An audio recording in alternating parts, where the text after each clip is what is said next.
Bravo à toutes et à tous d'être ici aujourd'hui. On est très nombreux finalement à Lille. merci de vous battre pour nous et pour nos enfants, pour la liberté.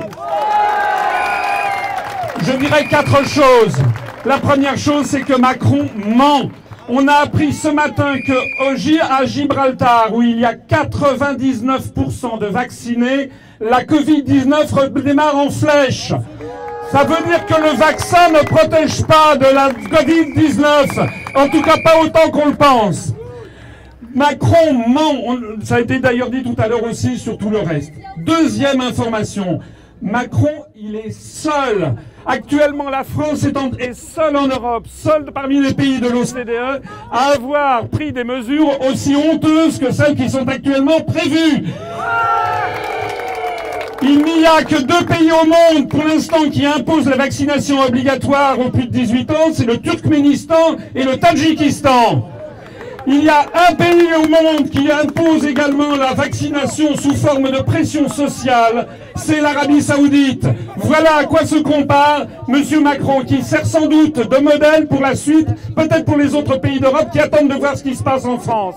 Il est donc fondamental que les Français se rebellent contre ça.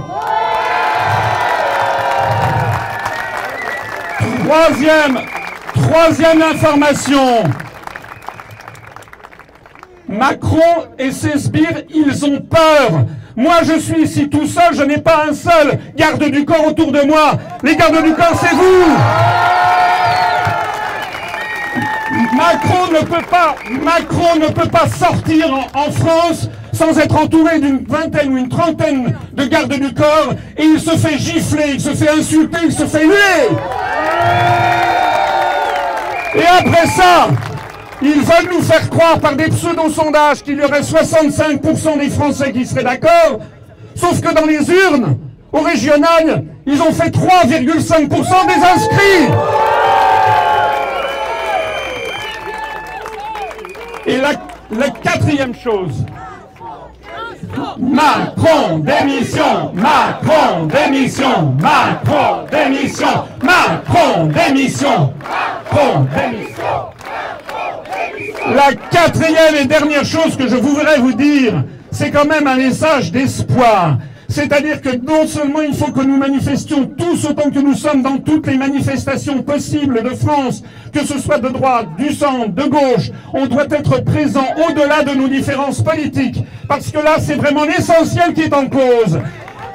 Et par ailleurs, je vous suggère, nous avons lancé une démarche qui consiste à aller voir quel est le maillon faible dans toute cette affaire. Le maillon faible, ce sont ceux qui votent les lois. Et ceux qui votent les lois, ce sont les députés et les sénateurs. Vous devez donc aller tous autant que vous êtes, écrire, téléphoner ou aller voir votre député et le sénateur du département en disant aux députés « Attention, si vous votez ces lois liberticides, nous vous ferons battre en juin 2022, c'est-à-dire dans un an, vous ne serez plus nos députés. » Ceux qui sont intéressés, je les renvoie sur notre site upr.fr où ils trouveront une lettre type qu'ils pourront adresser à leurs députés. Parce que je peux vous assurer qu'un truc, c'est que les députés, ils ont tous peur aussi. Et que s'ils reçoivent 50, 100, 200, 300, 500 lettres de gens qui disent on va vous virer si vous votez ces lois liberticides, eh bien vous verrez qu'ils se dégonfleront comme des baudruches. L'avenir nous appartient pour nous et pour nos enfants. Vive la liberté, vive la République et vive la France! Liberté, liberté, liberté, liberté, liberté, liberté, liberté, liberté, liberté.